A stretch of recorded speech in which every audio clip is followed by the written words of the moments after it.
Classification भी है।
ठीक है, अब यहां से हम 12th वाला पोर्शन स्टार्ट कर रहे हैं। ठीक है, 12th वाला।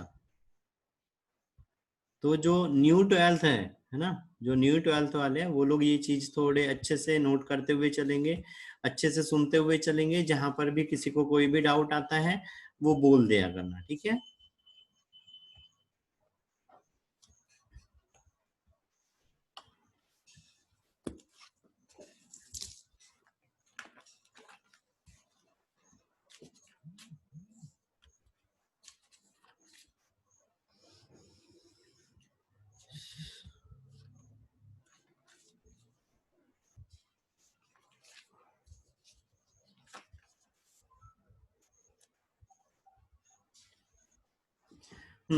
ठीक है। हम यहाँ पर रिप्रोडक्शन देख रहे थे। रिप्रोडक्शन में क्या चीज हो रही थी, कुछ स्टेप्स आ रही थी। आगे सारे लोग, हाँ ठीक है, आगे 1 सेकंड रुक जाओ। ठीक है। हाँ, रिप्रोडक्शन उसमें क्या हो रहा था, गैमेटोजेनेसिस, युग्मकों का निर्माण होता है, फिर युग्मक का स्थानांतरण होता है, फिर फर्टिलाइजेशन होता है, निषेचन होता है, फिर क्लेवेज अवस्था, विदलन होता है, फिर उसका इम्प्लांटेशन होता है, प्लेसेंटिएशन होता है, गैस्ट्रुलेशन होता है, ऑर्गेनाइजेशन होता है, प्यूट्रिशन, प्रसव होता है, उसमें लैक्टेशन होता है और डेवलपमेंट होता है ना। इतनी चीजें होती है, इतनी हम यहाँ पर देखेंगे। फिर जो भी सेक्स ऑर्गन रहते हैं उसमें क्या हो रहा है, 2 प्रकार के होते हैं, प्राइमरी और सेकेंडरी। प्राइमरी जिनसे युग्मकों का निर्माण होता है, गैमेटों का निर्माण होता है वो, और सेकेंडरी जो रिप्रोडक्शन में हेल्प करते हैं लेकिन स्पष्ट रूप से सहायक नहीं होते हैं वो। फिर यहाँ पर male reproductive system, male reproductive system पे हम यहीं तक पहुंचे थे ना, मेल रिप्रोडक्टिव सिस्टम ही देख रहे थे। ठीक है। तो यहाँ पर सैक्रोटल रहता है, सबसे बाहर में वृषण कोष रहता है, और ये क्या होता है, जो हमारी एब्डोमेन कैविटी है ना, एब्डोमेन कैविटी के बाहर में उपस्थित रहते हैं। और जो टेस्टिस है, टेस्टिस में क्या चीज हो रही थी, बहुत सारी सेमिनिफेरस ट्यूब्यूल्स रहती है यहाँ पे, और इसी के द्वारा क्या होता है, स्पर्मों का निर्माण होता है, जो इस शुक्रवाहिनी वास डिफरेंस के द्वारा यहाँ से निकल के यूरेथ्रा तक आते हैं। और यहाँ पर क्या रहता है, उससे पहले यहाँ पे एक सेमिनल वेसिकल रहता है, शुक्राशय, जिसके अंदर में पोषक पदार्थों का स्रावन होता है, और इसके अंदर में फ्रक्टोज रहता है। फिर जहां से ये शुक्र, ये सेमिनल वेसिकल की जो डक्ट रहती है वो डक्ट, और ये जो वास डिफरेंस शुक्रवाहिनी जो आई, जहां पर ये मिलती है दोनों, ये क्या कहलाती है, यहाँ पे इजेकुलेटरी डक्ट कहलाती है। और इसमें यहाँ पर जब इजेकुलेटरी डक्ट नीचे की ओर जाती है तो यहाँ पर इसके चारों ओर में एक ग्लैंड पाई जाती है, वो प्रोस्टेट ग्लैंड होती है। फिर 2 मटर के दाने के जैसे यहाँ पे ग्लैंड्स रहती है, ये बर्थोलिन ग्लैंड होती है। और ये जो यहाँ पे फ्लूइड सिक्रीट करती है वो इस यहाँ पे जो सीमन बन रहा है उसके अंदर में एक स्मेल उत्पन्न करती है। फिर यूरेथ्रा, अंदर की ओर में यूरेथ्रा रहता है। फिर यहाँ पर ये पेनिस रहता है, ये स्पॉन्जियस टिश्यू का बना हुआ रहता है जिसके अंदर में ब्लड का सर्कुलेशन होता है। फिर सामने वाला भाग यहाँ पर जो पेनिस है उसका सामने वाला भाग ग्लेन ऑफ पेनिस कहलाता है, और जो सामने यहाँ पर ओपनिंग रहती है ओस ऑफ पेनिस कहलाती है। फिर यहाँ पर ऊपर की ओर एक स्किन रहती है, वो फ्रैंग फॉर स्किन कहलाती है। ठीक है, फिर अंदर की अगर हम यहाँ पे टेस्टिस में कल बताया था, अंदर की ओर में बात करें तो यहाँ पे टेस्टिकुलर लोब रहते हैं जिसके अंदर में बहुत सारी कुंडलित नलिकाएं रहती है जो सेमिनिफेरस ट्यूब्यूल कहलाती है। सारी की सारी सेमिनिफेरस ट्यूब्यूल आगे की ओर आके एक जगह पर मिलती है, और ये जगह क्या कहलाती है, यहाँ पे रेट ऑफ टेस्टिस व्रसन जालक, व्रसन जालक से यहाँ से नलियां निकलती है और वो एक कुंडलित नली में जाके खुलती है। और ये जो कुंडलित नली रहती है ये क्या कहलाती है, एपिडिडाइमिस कहलाती है। और इस एपिडिडाइमिस में ठीक क्या होना है, शुक्राणु का पूर्ण रूप से परिपक्वन होता है, और इसका जो ऊपरी भाग रहता है वो हेड कहलाता है, बीच वाला भाग बॉडी ऑफ एपिडिडाइमिस कहलाती है, निचला भाग यहाँ पे टेल ऑफ एपिडिडाइमिस कहलाती है। और फिर जहां से एक लंबी नली स्टार्ट होती है ये क्या कहलाती है, वॉस डिफरेंस कहलाती है। और इसी को क्या बोलते हैं, शुक्रवाहिनी, जो यहाँ से शुक्राणुओं को आगे की ओर ले जाने का कार्य करती है। ठीक है, ठीक है। फिर उसके बाद में आती है वॉस डिफरेंस। अगले डायग्राम पे आओ। अच्छा, पहले ये देख लेते हैं अंदर की हिस्टोलॉजी ऑफ टेस्टिस, है ना, उत्तक की, अंदर की ओर में उत्तक कैसे प्रेजेंट। तो ये क्या है, माइक्रोस्कोपिक डायग्राम है ना। माइक्रोस्कोपिक डायग्राम मतलब क्या हो रहा है, माइक्रोस्कोप से जो लिया हुआ डायग्राम है वो हो गया, है ना। ठीक है, तो अब इसमें क्या रहती है, यहाँ पे एक इपिथेलियल लेयर रहती है, उसके बाद में यहाँ पर जो स्पर्मेटोगोनियम है ना, ये स्पर्मेटोगोनियम में क्या होता है, अर्धसूत्री विभाजन होता है, और अर्धसूत्री विभाजन होता है और इससे क्या बनते हैं, प्राइमरी स्पर्मेटोसाइट बनते हैं। और ये प्राइमरी स्पर्मेटोसाइट में और विभाजन होता है और क्या बनते हैं, सेकेंडरी स्पर्मेटोसाइट बनते हैं। सेकेंडरी स्पर्मेटोसाइट के बाद में यहाँ पे गोल संरचनाएं बनती है जो स्पर्मेटिड कहलाती है। ठीक है, स्पर्मेटिड कहलाती है। फिर उसमें रूपांतरण होता है, रूपांतरण के बाद उस पे पूंछ का निर्माण हो जाता है उस गोल संरचना के ऊपर में, और तब ये क्या कहलाने लग जाते हैं, स्पर्मेटोजोआ कहलाते हैं। और इन्हीं को क्या बोलते हैं, हम स्पर्म भी बोलते हैं। फिर यहाँ पर कुछ बड़ी सेल रहती है जिनको क्या बोलते हैं, सार्टोली सेल। अब इसको बहुत अच्छे से याद रखना है 12th वाले लेवल पे भी और आगे वाले लोगों को भी। सार्टोली सेल का क्या फंक्शन है, तो सार्टोली सेल का फंक्शन होता है कि वो जो यहाँ पे विकसित हो रहे हैं स्पर्मेटोजोआ, इनको न्यूट्रिएंट मटेरियल प्रोवाइड करते हैं, पोषण प्रदान करते हैं। और ये जो स्पर्म रहता है उसका हेड जो रहता है वो इस सार्टोली सेल के अंदर की ओर में धसा हुआ रहता है। ठीक है,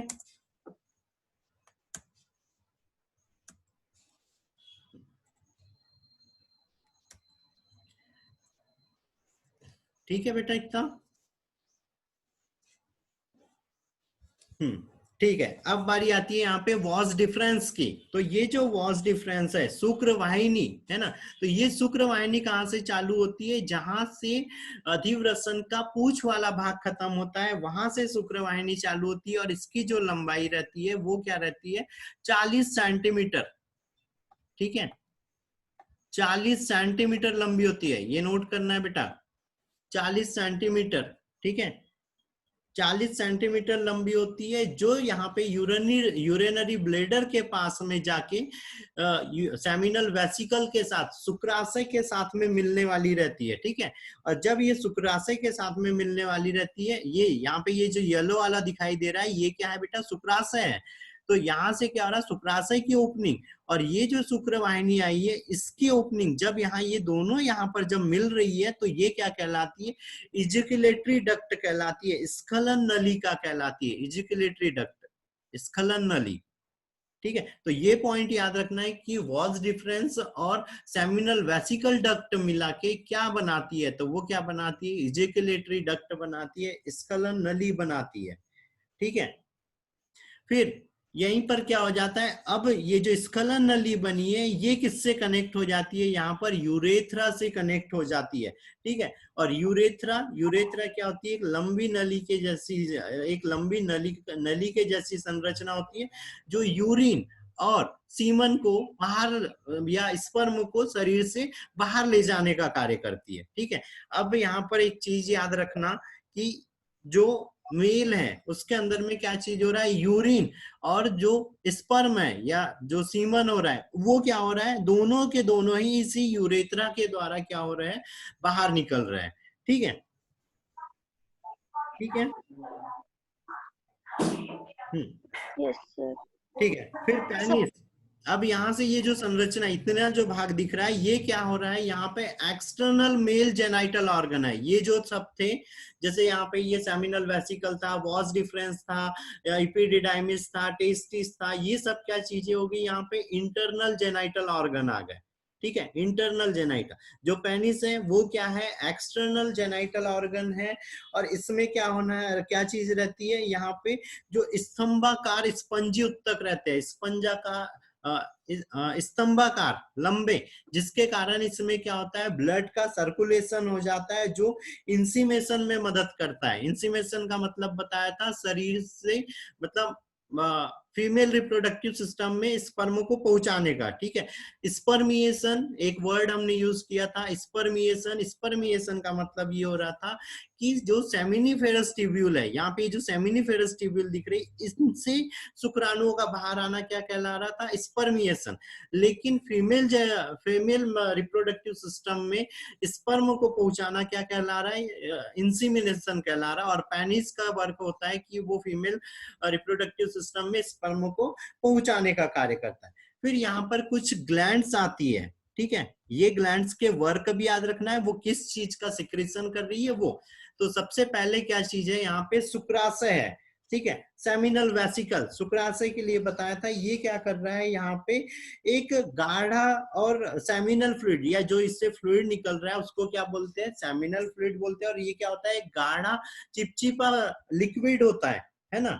और जो क्या करता है, सीमन को सीमन के निर्माण में मदद करता है। और सीमन, अब सीमन क्या चीज होती है, यहाँ जो सेमिनल वेसिकल से जो सेमिनल फ्लूइड निकल रहा है, प्रोस्टेट ग्लैंड से जो फ्लूइड निकल रहा है, बर्थोलिन ग्लैंड से जो फ्लूइड निकल रहा है, और जब स्पर्म आके उसमें मिल जा रहा है, तो वो सब चीजें क्या कहलाती है, एक साथ में सब क्या कहलाती है, सीमन, या तो वो कहलाती है क्या, वीर्य, ठीक है, सीमन, ठीक है। अब बारी आती है यहाँ पे सेमिनल वेसिकल में। तो इसके लिए एक चीज बहुत अच्छे से याद रखना ऑब्जेक्टिव के लिए सारे लोग, कि इसके अंदर में फ्रक्टोज रहता है, ठीक है। जो सेमिनल फ्लूइड रहता है उसके अंदर में फ्रक्टोज रहता है, ठीक है।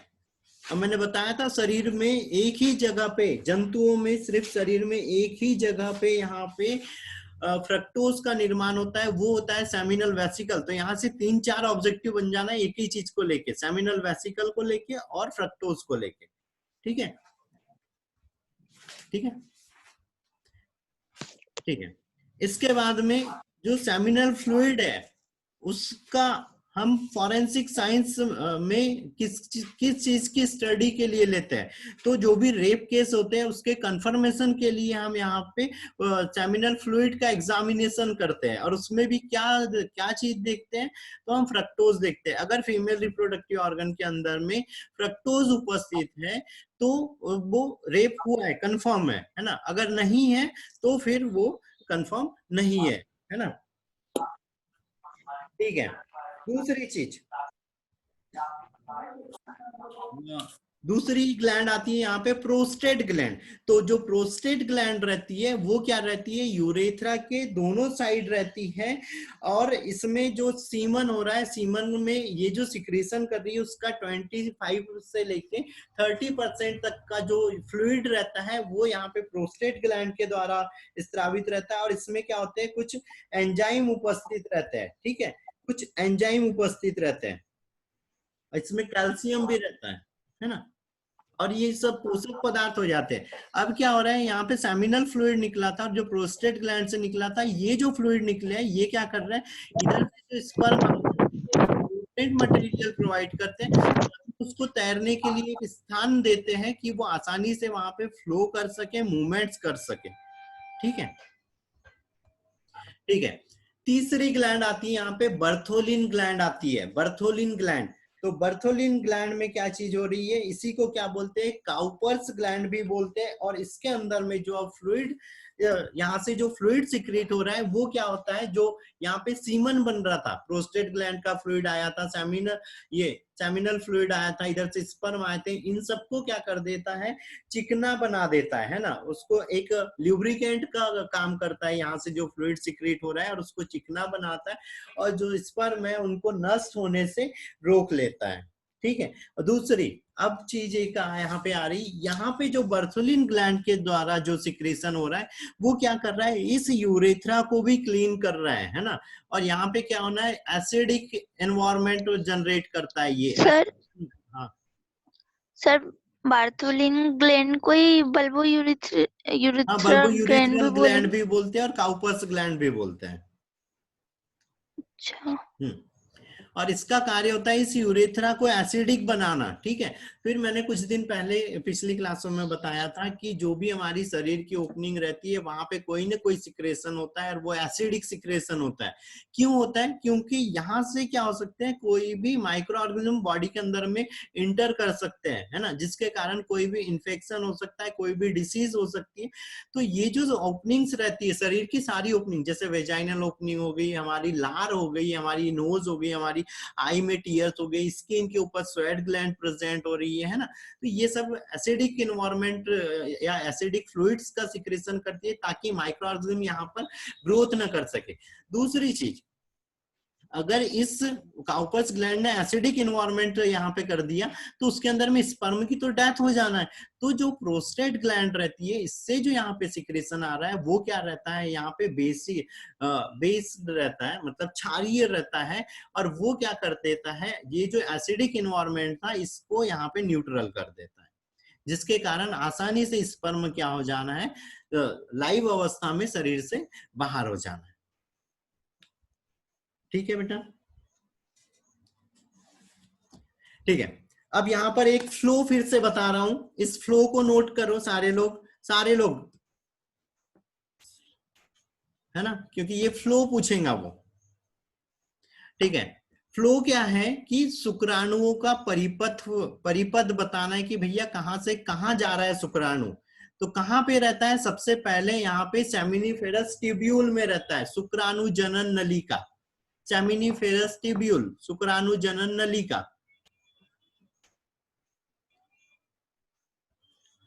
नेक्स्ट कहां पे जा रहा है, वो रेट ऑफ टेस्टिस में गया, यहां पर गया, रेट ऑफ टेस्टिस में गया, वृषणजालक, rate of testis, वृषणजालक।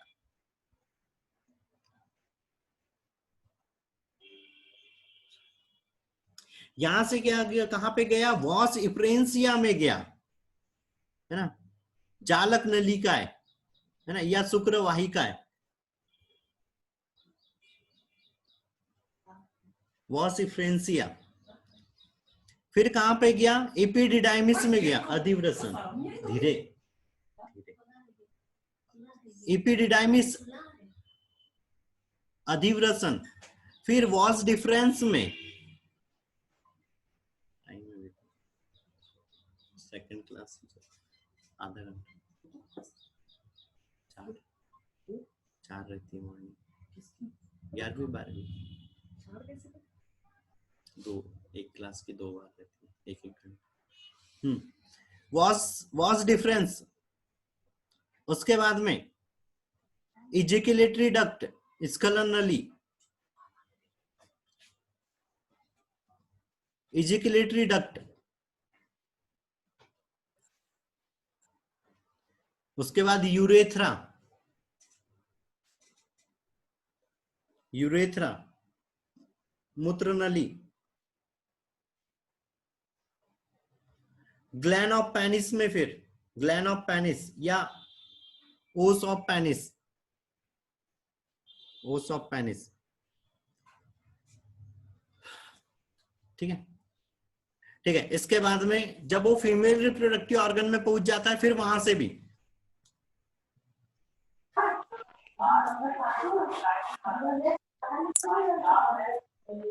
Cervix, cervix में बेटा अनम्यूट करो। Cervix, cervix. फिर यूट्राइन कैविटी, गर्भाशय, यूट्राइन कैविटी, गर्भाशय, गर्भाशयी गुहा बोलते हैं उसको, गर्भाशयी गुहा, यूट्राइन कैविटी। फिर यूट्राइन कैविटी के बाद फैलोपियन ट्यूब, अंडवाहिनी, फैलोपियन ट्यूब।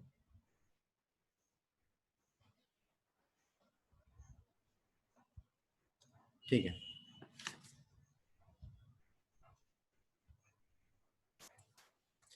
ठीक है। ये फ्लो बेटा बहुत अच्छे से याद रखना, खासकर ये नीट वगैरह वाले है ना। और यहाँ पे ये बताया था अभी इस वाले इसमें सर फीमेल वाला रिपीट कर दीजिए ना। Cervix, cervix, uterine cavity, fallopian tube,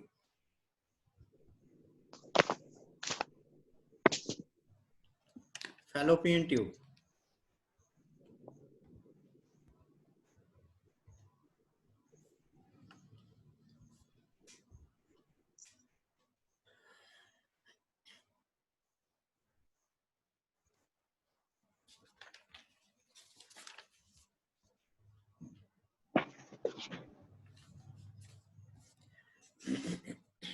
ठीक है,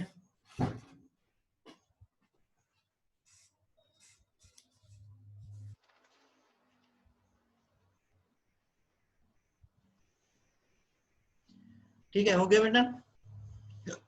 ठीक है, अब यहाँ पर ये चार्ट सारे लोगों को, अच्छा एक चीज और है,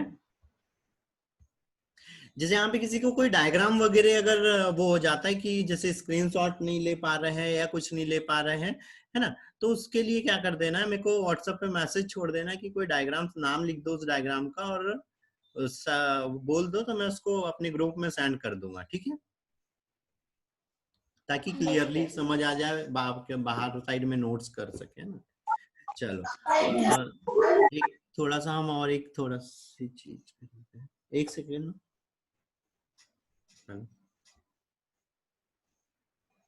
हाँ,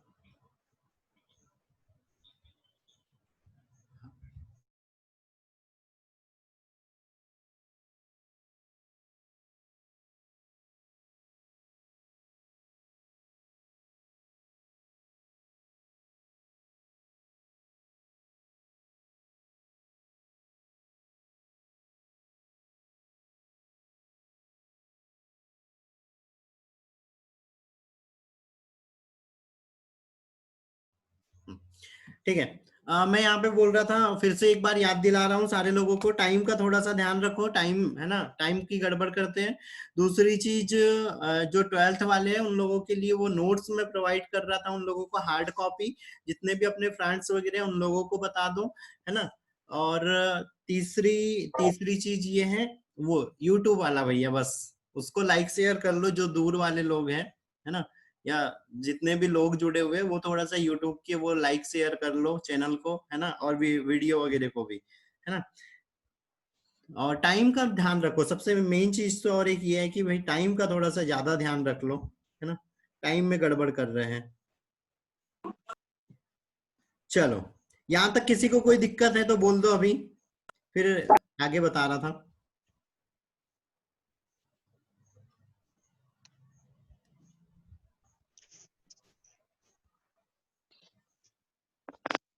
नहीं है दिक्कत, आगे बढ़े।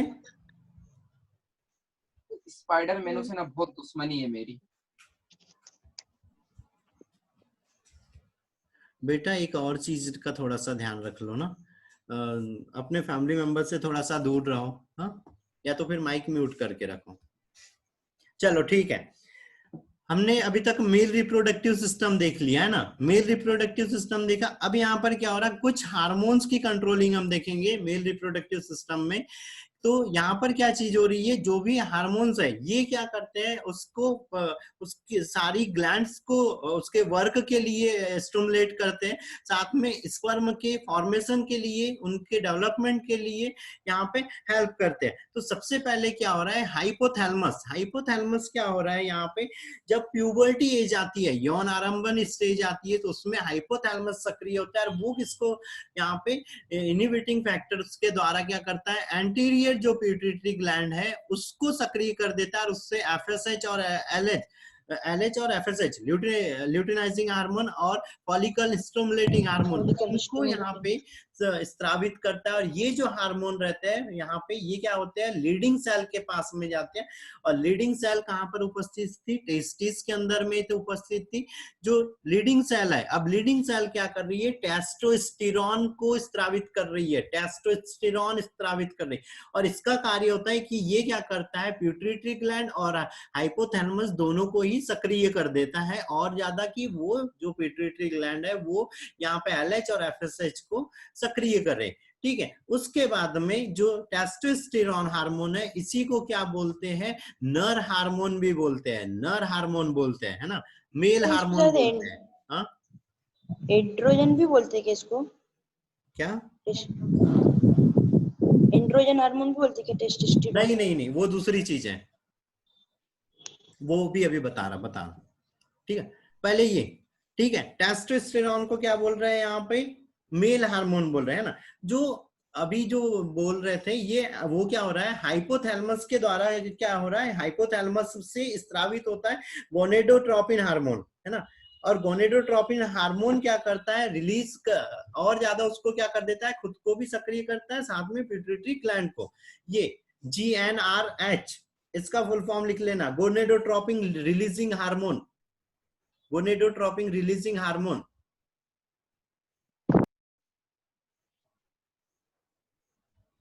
सर रिपीट कीजिए एक बार।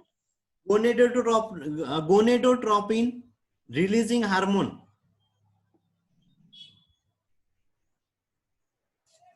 ठीक है,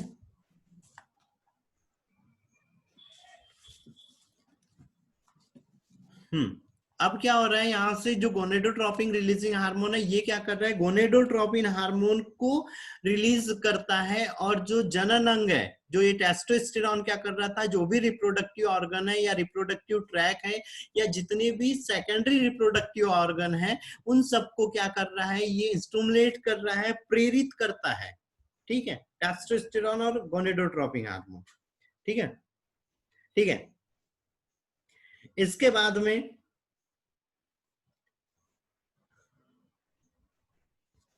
सार्टोली सेल, सार्टोली सेल क्या कर रही है, हार्मोन इनहिबिटिंग का कार्य कर रही है। यहाँ पे ऐसा क्या कर रही है, इनहिबिटिंग फैक्टर्स रिलीज करती है। और ये इनहिबिटिंग फैक्टर्स क्या हो रहा है, पिट्यूटरी ग्लैंड और हाइपोथैलेमस के पास जाके एफएसएच का निर्माण के लिए उसको प्रेरित करते हैं, किसको, पिट्यूटरी ग्लैंड को।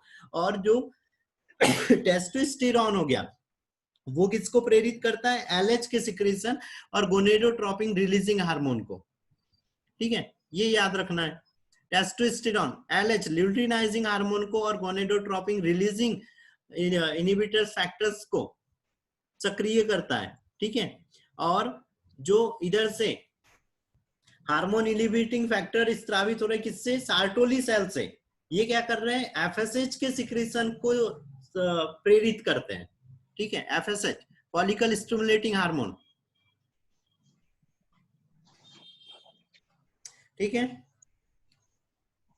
ठीक है, और ये जो फॉलिकल स्टिमुलेटिंग हार्मोन है ये ही क्या करता है, यहाँ पे स्पर्म के निर्माण में भी मदद करता है।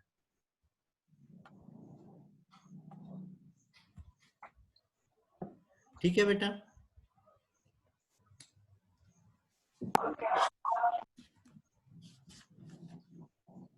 कोई डाउट है यहाँ पर?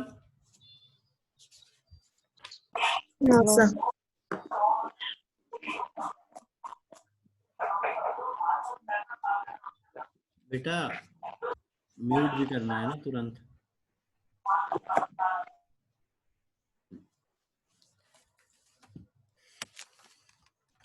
ठीक है, थोड़ा सा अब हम थोड़ा सा और रुकते हैं, कुछ चीज और बात करना था।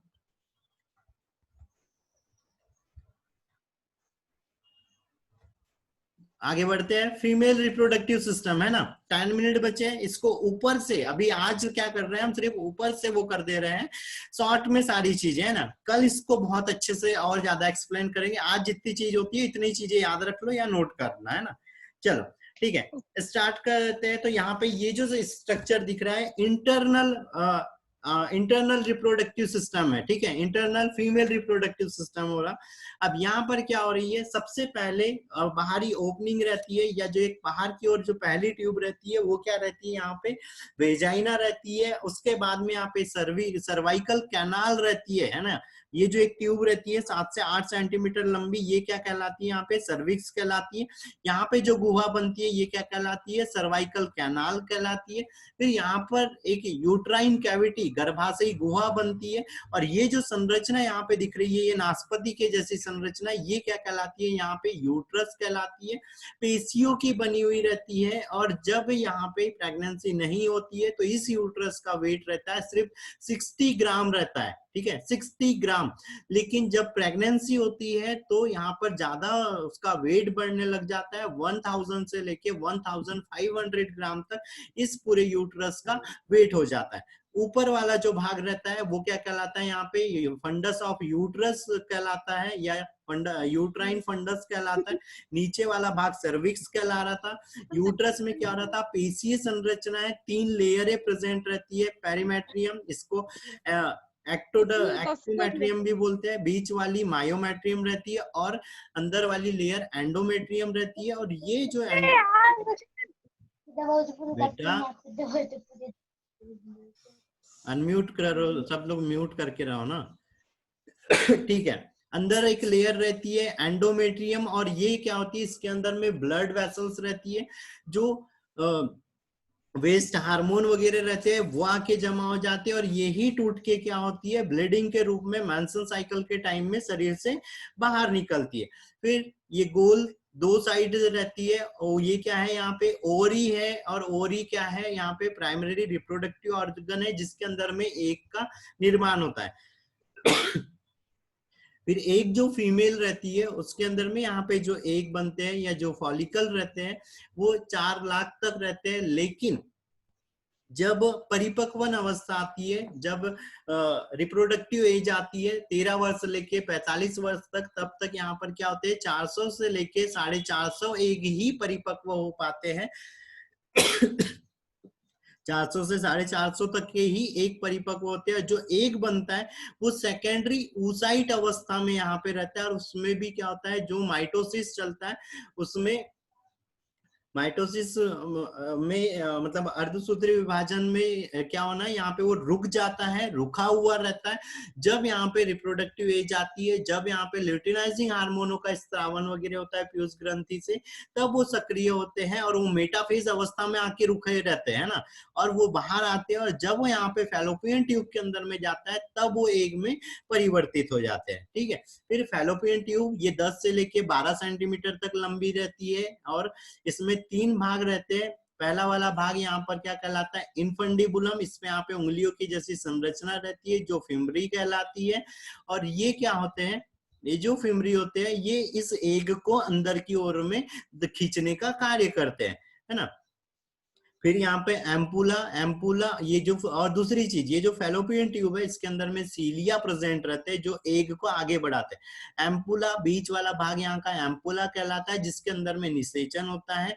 जो यूट्रस साइड में फैलोपियन ट्यूब का भाग होता है वो क्या कहलाता है, स्थाइमस कहलाता है। अब ये तीनों भाग यहाँ पर याद रखने हैं फैलोपियन ट्यूब के। ऑब्जेक्टिव में पूछता है कि निषेचन कहाँ पे होता है, तो अगर उसने फैलोपियन ट्यूब ऑप्शन दिया और दूसरे ऑर्गन दिए तो ये फैलोपियन ट्यूब लाएगा। और अगर उसने बोला कि फैलोपियन ट्यूब में कहाँ होता है तो फिर वो होगा एम्पुला के अंदर में होता है। ठीक है, ठीक है बेटा। Yes sir. ठीक है, तो एम्पुला। अब दूसरी चीज, यहाँ पे एक चीज याद रखना है कि ह्यूमन शरीर के अंदर में कहाँ कहाँ सीलिया पाए जाते हैं। तो हमारा जो शरीर है उसकी जो इपिथेलियल लेयर है अंदर में, है ना, सारे ऑर्गनों में, टिश्यूओं में, कैविटियों में जो इपिथेलियल लेयर है उसमें कुछ ही सेल है जिनके ऊपर हमें फ्लेजिला पाए जाते हैं। सबसे पहले फ्लेजिला वाली सेल बताओ कौन सी है। फ्लेजिला वाली सेल बताओ बेटा।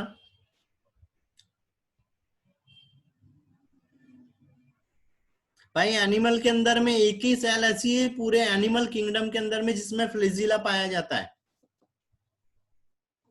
कामिनी,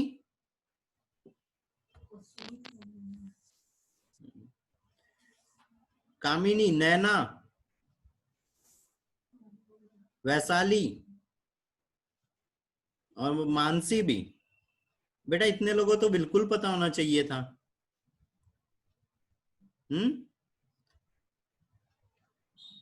फ्लेजिला किस में पाया जाता है भाई?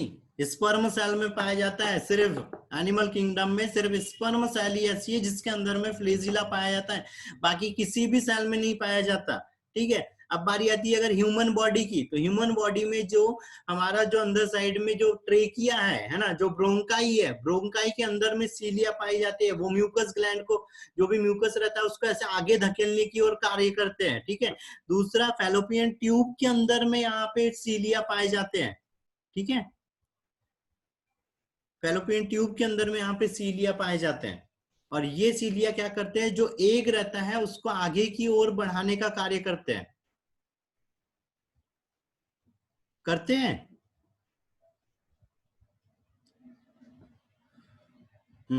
ठीक है। अब दूसरी चीज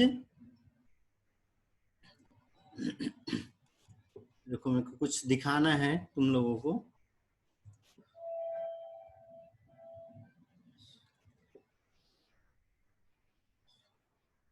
जल्दी से आ जाओ।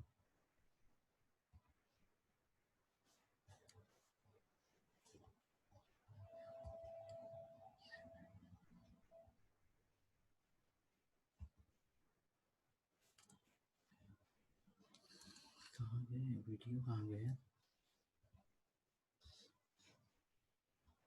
स्क्रीन पे क्या दिख रहा है?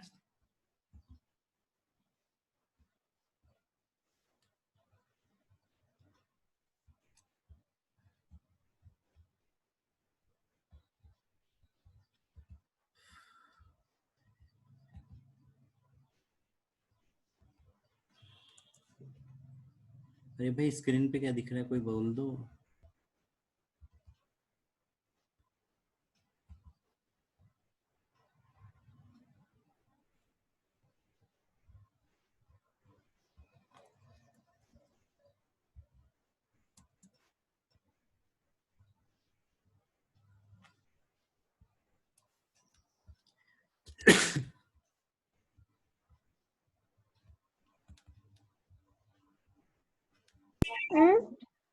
स्क्रीन हट गई। हाँ स्क्रीन हट गई है। ठीक है, ठीक है, फिर ठीक है। सर अब आप दिख रहे हो? मैं दिख रहा हूँ ना, ठीक है। एक सेकंड बस, अब दिख जाएंगी।